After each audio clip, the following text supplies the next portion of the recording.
Hello, welcome as we continue for our mini Bible studies, preparing for Sunday.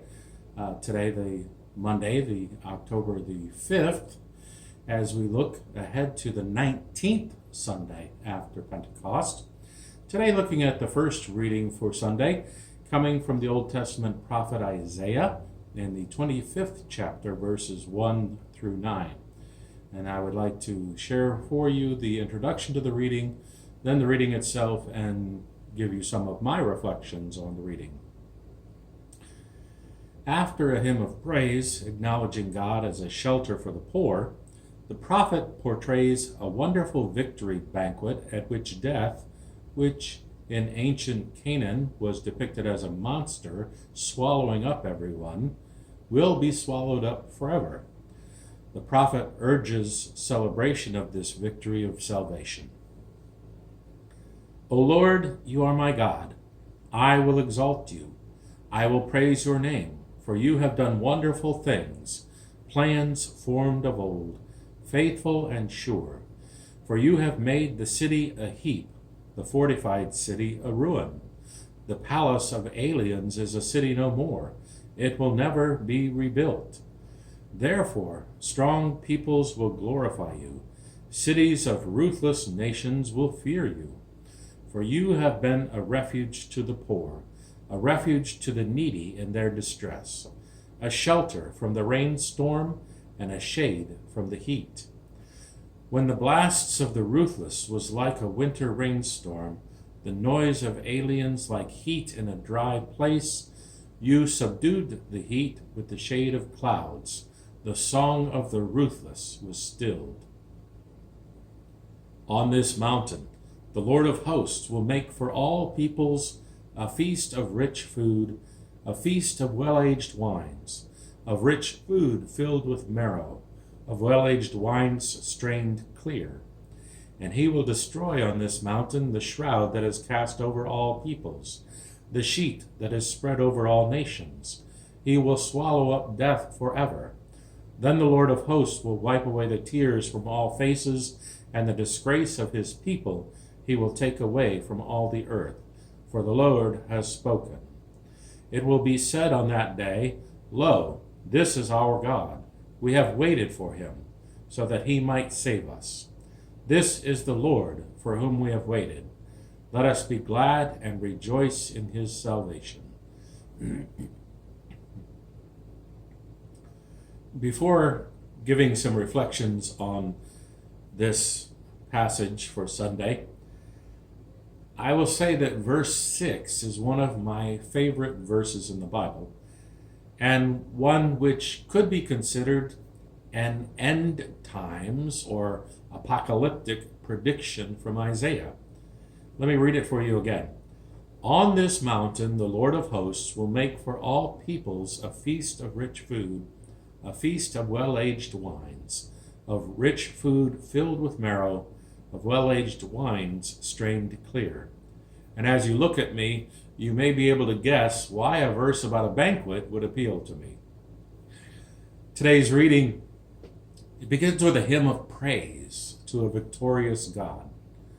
This opening phrase, "You are my God, I will exalt you," refers back to the ancient Song of Sea from the book of Exodus, when the Lord led the people out of slavery in Egypt, and you can read more about that in Exodus 15, but we're not going to go too much into it today. And while a victorious God seems desirable to us, when we think about the image of a divine warrior, that kind of troubles us some, and maybe it should.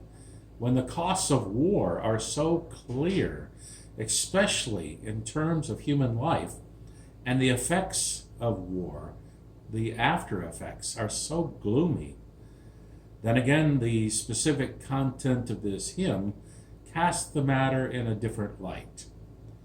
The Exodus is the model for God's victory in more ways than one.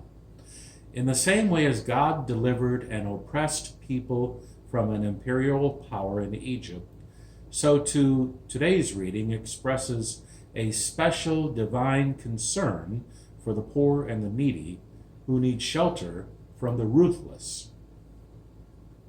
After more than a century of being subservient to Assyria and paying dearly for the privilege of just surviving, Judah found itself free. Israel had nothing to do with that freedom. It was the Babylonians and the Medes, far away in a place called Mesopotamia. They had conquered the Assyrians. However, the prophets perceived that the hand of God was at work here, that God can work through foreign empires just as well as through the people of Israel. And they perceived the hand of God was in all of these geopolitical events. In other words, God used the Babylonians and the Medes to accomplish his will for the people of Israel. The ruined city that is talked about in verse 2 was an Assyrian outpost built near Jerusalem. The ruined city then is contrasted with Zion in verse 6, which is this mountain or the holy mountain. These are examples of what's commonly called Zion theology. And that's the idea that the Lord has chosen Jerusalem as his holy city and its temple as his home, so he is going to move to protect them. And it must have seemed like a miracle, indeed, to the Israelites that their city survived while the capitals and the outposts of mighty Assyrian Empire was failing and falling under the Medes and the people of Mesopotamia. In this reading and others in Isaiah, the Lord is portrayed as a victorious king, one who has defeated and replaced human rulers. It is possible that it has roots in the very origins of Israel and the conflict between God and Pharaoh, which is portrayed in the book of Exodus, chapters 1 through 15. In King Josiah's time, as of this writing, it took a significant new dimension with the discovery of and the spread of the second book of the law, what we call in the Old Testament Deuteronomy, which was said to have been found in the temple by King Josiah's officials, and you can read more about that in what we call 2 Kings in chapter 22.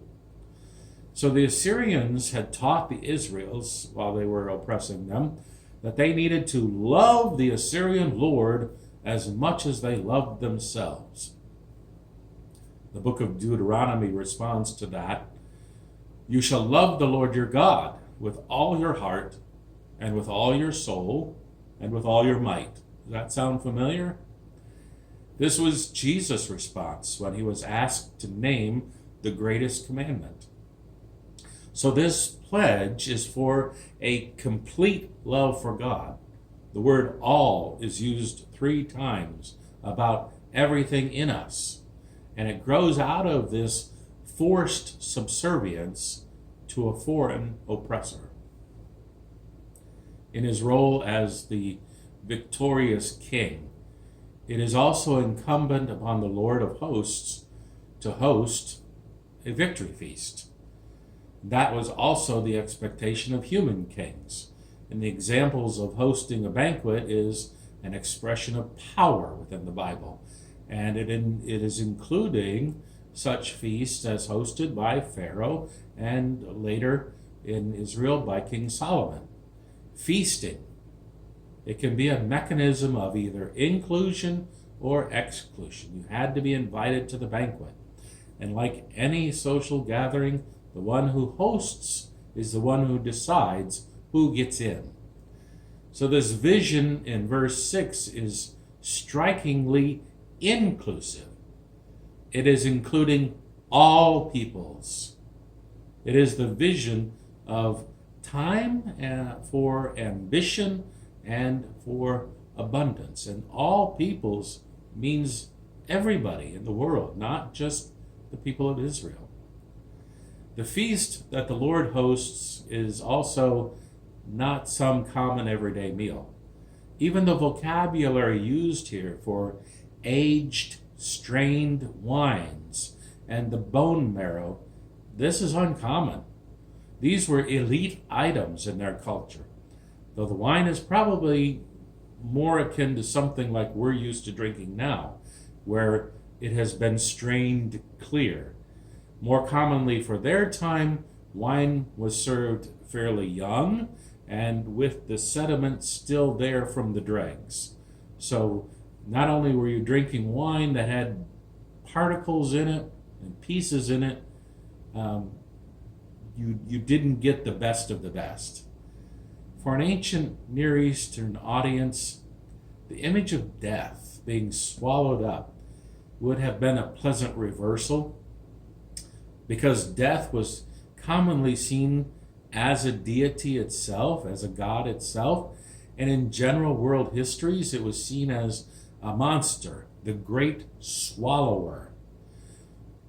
This is most clearly exemplified in a myth which is told about a pagan god called Baal, and the god Baal is temporarily defeated and swallowed by this deity called Death. So imagine this huge monster with this huge mouth that is swallowing everybody, called Death.